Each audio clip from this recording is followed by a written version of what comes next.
How many of you like change? Small or large? Our way or their way? Very good questions. Very good questions. I'm not seeing many hands go up, but so I'm going to ask you another question. How many of you like chaos? Don't you think that's really fun? Well, today we are talking about change, chaos, and creativity. Now, you might wonder what those three things have in common, but believe me, they have everything in common.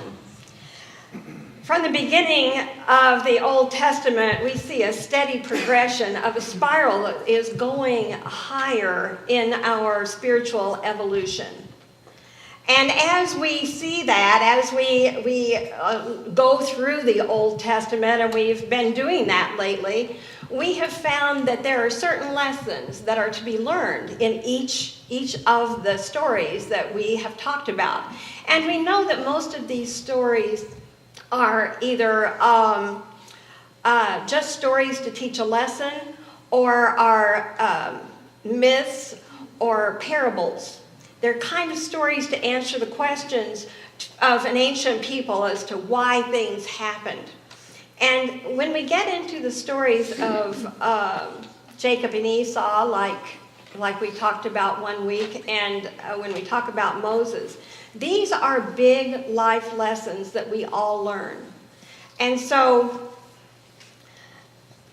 in this evolving, we see lapses take place. And one of these lapses is when Moses is born. And we see that the children of Israel are in captivity. Now, they were not in captivity so much as that they had lived there and had become slaves. So in order for us to really understand the story, we need to go back to the beginning when Joseph, as you remember, the guy with the many colors coat, is sold into slavery by his brothers. And by lots of misadventure, he ends up in Egypt. He interprets the Pharaoh's dream and predicts that there will be 7 years of famine, or 7 years of feast and 7 years of famine. And because of that, Pharaoh makes him second in command, and he basically saves Egypt. But not only Egypt, he also saves the Israelites, because as you remember, the brothers came looking for food. They came looking for grain, and as a result of that famine, not only did Joseph's family all come to Egypt, all of the rest of the 11 tribes came to Egypt, and they settled there because there was food there. Well, they were there for generations and generations. And as they were there, they began to multiply. And they became really quite large. They were a lot like rabbits. They really, they were very prolific in the birth system. And so this was some generations later, and the Pharaoh at that time doesn't even remember Joseph. He doesn't remember the story, doesn't remember anything about him. And one of the things that he does is he decides that, you know what? There's too many of these guys, and they're worried. They're really worried that they are so strong that they could get with Pharaoh's enemies and defeat Egypt. And so he decides something has to be done. Isn't it interesting what fear will do to us sometimes? We all of a sudden get afraid, and then we think, oh my gosh, we've got to do something. And what he decided to do was he would enslave the Hebrews. And so he enslaved them, and they lived in slavery for some generations. Now, that didn't seem to stop them. They just kept getting bigger and bigger and bigger, to the point that Pharaoh said, okay, we got to do something else. This is just getting out of hand. So he decided that what they would do is they would kill the firstborn son in each family. And not the firstborn. Any son that was born, gone. He had to be put to death immediately after he was born. Well, this seemed a little extreme, don't you think? But that was what he declared. And so Moses was born. And when Moses was born, his mother hid him in the bulrushes. And while he was there, the daughter of Pharaoh found him and adopted him as her own. And so Moses was given every advantage, and he was given an education, the best of the day, and he was raised to lead. And here we begin to see the beginning of God's plan. And so, as you can see, there was chaos in the land, but Moses was born and was saved. Now, do any of you remember the Charlton Heston movie? You know, what was the name of that movie anyway? I've been trying to... I guess maybe I'll remember that next week when I talk about it. I hope.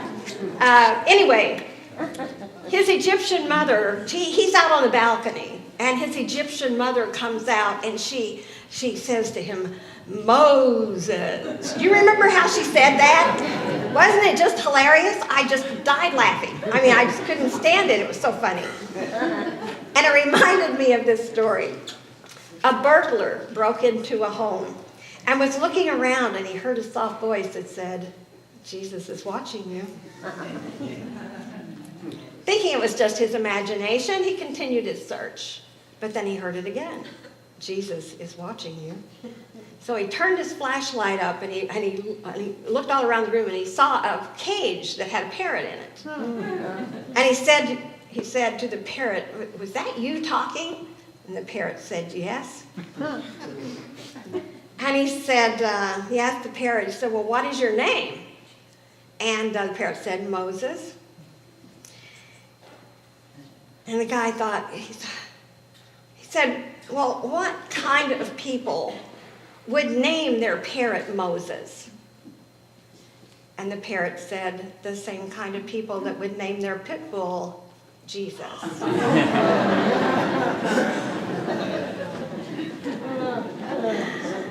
Well, I couldn't think of any really good reason why to tell that story, because it doesn't really go with the talk. But it did occur to me later that maybe it was because there was going to be a lot of chaos happening soon after that. Moses knew that he was a Hebrew, and he became angry seeing his people mistreated. And one day he saw a soldier beating a Hebrew, and Moses killed the soldier, and he hid his body in the sand. And when it became known, and it did become known, because you know we can't do anything without being found out. When it became known, he knew that he was going to have to flee. And when Pharaoh found out, he decided that, Moses had to die. So Moses decided that he had to get out of town as quickly as possible. And so he goes to Midian. And Midian is probably the next, country over. And he goes to work for Jethro, who is a priest. And he goes to work herding sheep. Now, during this time, he spent a lot of time out in the fields with the sheep. And he knew that what he had done when he killed the Egyptian, that was wrong. And he had to go within and really do some soul searching and to do some spiritual work. And during that time, he had lots of time. The first 40 years of Moses' life was spent in Egypt. This is the second period of Moses' life, the second 40 years. And during this 40 years, he is out there, he's meditating, he's contemplating, he's thinking about God, and he's hanging out with God. Because in that loneliness, he becomes very, very close. And according to Hebrews, it says that he endured as seeing him who is invisible. The great invisible presence is God. And this was a time of preparation. This was the time when Moses was being prepared once again in a different way to do the thing that he was being called to do. Now, I don't know about you, but as I've looked back on my own life, I can see the places that have changed the direction of my life in ways that I don't know that they would have happened if something else had happened. And some of those things were wonderful, and some of them were not wonderful at all. And all of us have done things that we really wish we hadn't done. And, we think, well, we shouldn't have done that. But if we learn from those things, and if we spend time in prayer and meditation knowing that what we are preparing ourselves for is to grow spiritually, then we begin to see that maybe those things that happened for a reason. And usually we can see what that reason is. But it doesn't mean we can skip over the spiritual part. That part where we spend time in prayer and meditation to resolve within ourselves what has happened. And so, in this now moment, we come face to face with the truth. We see the different things that happened that prepared us for the things that are happening now. But we have to come face to face with the truth. And here the word truth does not mean something absolute. This is the truth. Or relative, like that's your truth and this is my truth. Doesn't mean that either. Truth is instead something lived in the moment and expressive of an individual's connection to the whole. This is from the book 7 Life Lessons of Chaos by Briggs and Pete. And this is what happens to Moses. He faces the truth in the moment. And in that moment, he has an amazing experience. One day near the end of his second 40-year period, he took his flock to the wilderness at Horeb. As you know, that is the mountain of God. And this is where the famous burning bush incident happens. And we're just going to read through this again, even though you heard this a few weeks ago. I hope you all remember it. That this book of Exodus is so full of things, you could speak on it for weeks and weeks and weeks. And it says, now Moses was keeping the flock of his father-in-law Jethro, the priest of Midian, and he led his flock to the west side of the wilderness and came to Horeb, the mountain of God. The angel of the Lord appeared to him in a flame of fire out of the midst of a bush. And he looked, and lo, the bush was burning, and yet it was not consumed. And Moses said, I will turn aside and see this great sight, why the bush has not burnt. When the Lord saw that he had turned aside to see, God said to him out of the bush, Moses, Moses. And he said, here am I. And then he said, do not come near. Put off your shoes from your feet, for the place upon which you are standing is holy ground. And he said, I am the God of your father, the God of Abraham, the God of Isaac, and the God of Jacob. And Moses hid his face, for he was afraid to look at God. Moses was having a classic cosmic consciousness experience. He actually realized in that moment that the Spirit of God was within him and planting a burning desire within his heart.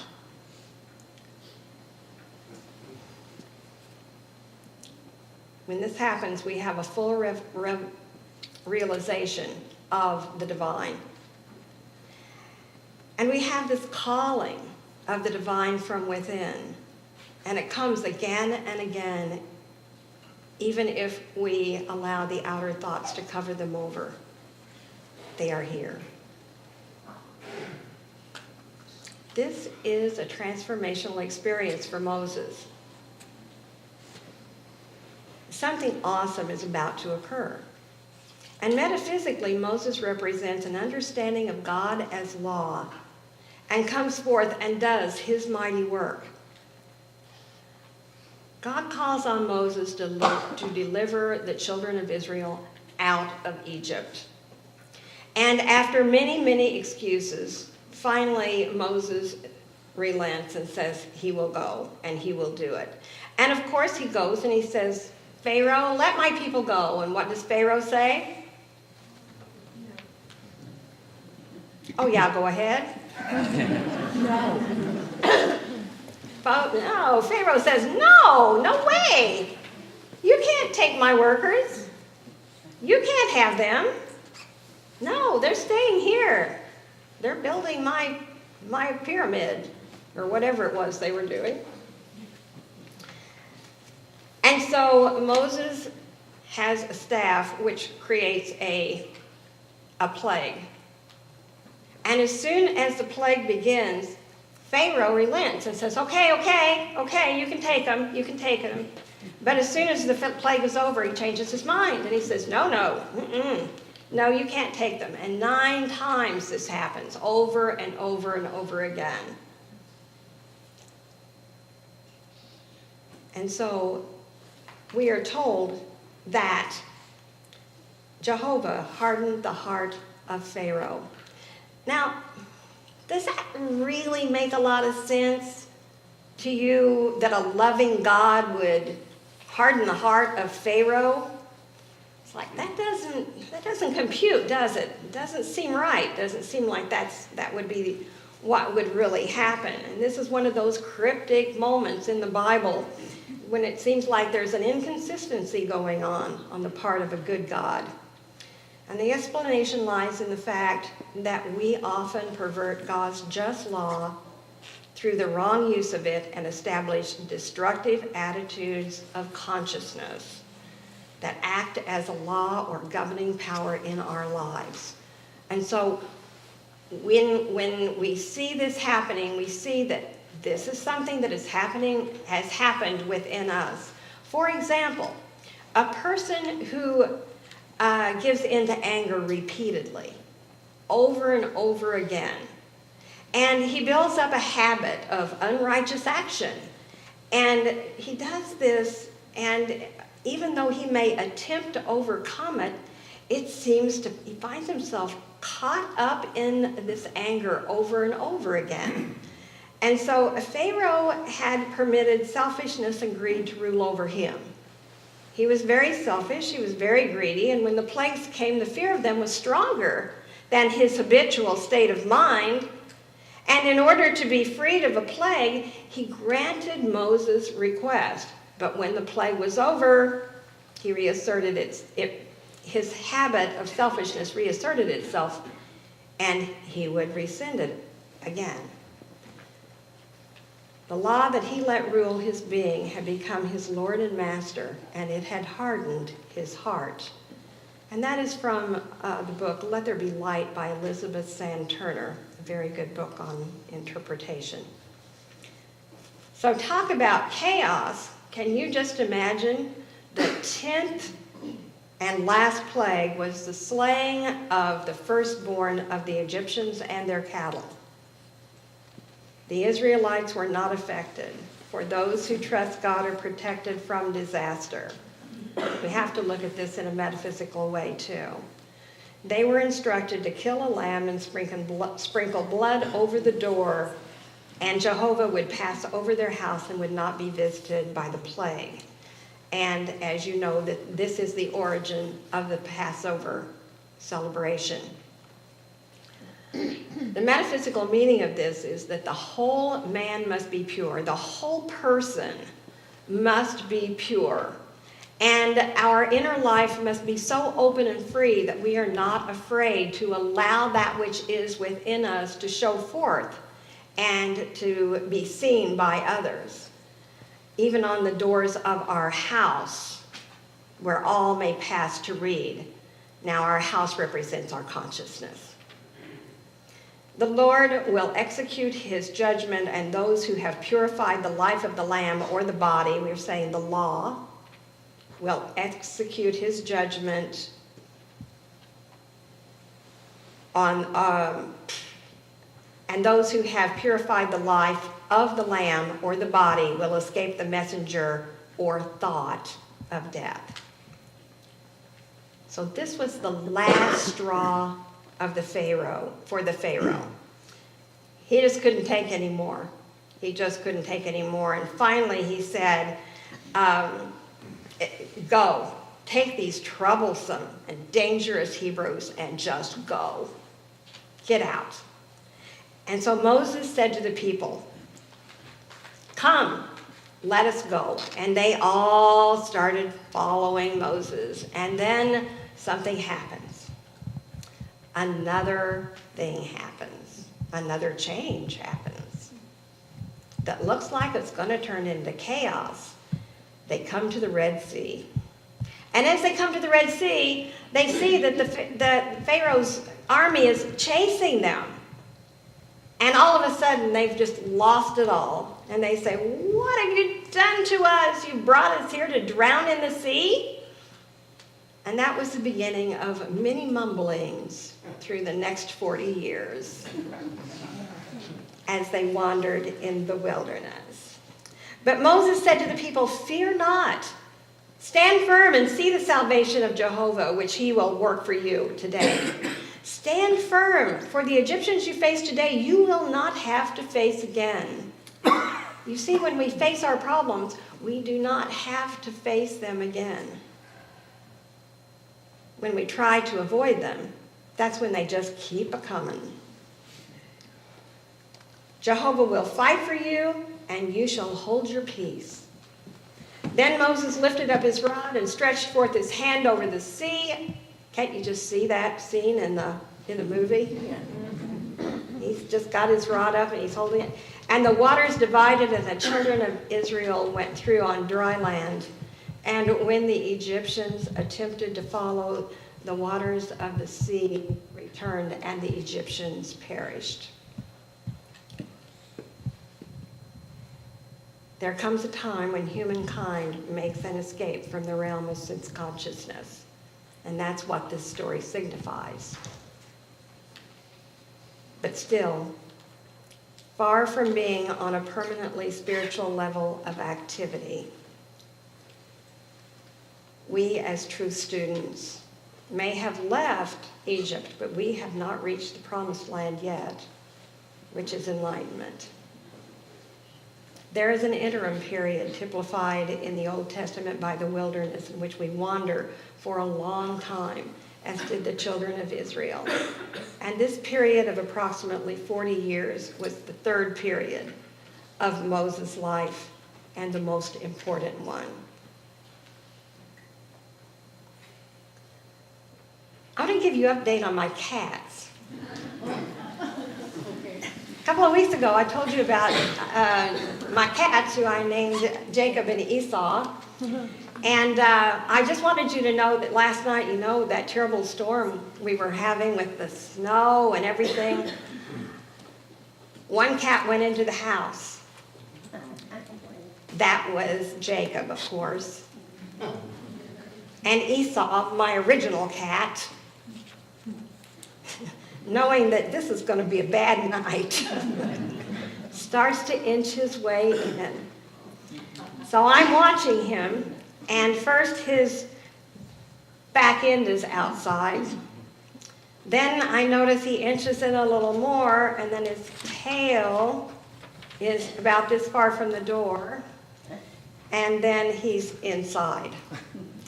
So they spent the night together, which I was relieved about because it was such a bad night. I didn't want one of them to be left out. But, you know, everything follows this pattern of change. The change was the new cat came, Jacob. Then there's chaos. They didn't like each other. And then there comes a time of creativity when they decide to merge into the little house and live, I hope, happily ever after. And so the children of Israel and Moses entered into another period of change and chaos, but also creativity. And next week, we are going to break all of the 10 Commandments. Down.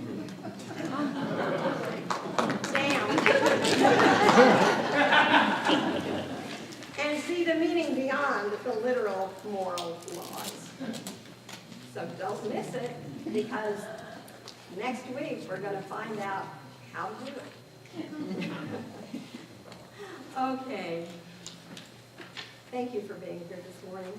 It's been a beautiful morning. Please, all of you who are members or not members can come to our annual meeting, which will be in this room directly after this service at 12:30, I think. And I just want to let you know that it's important that you be here if you can. So thank you, and God bless you.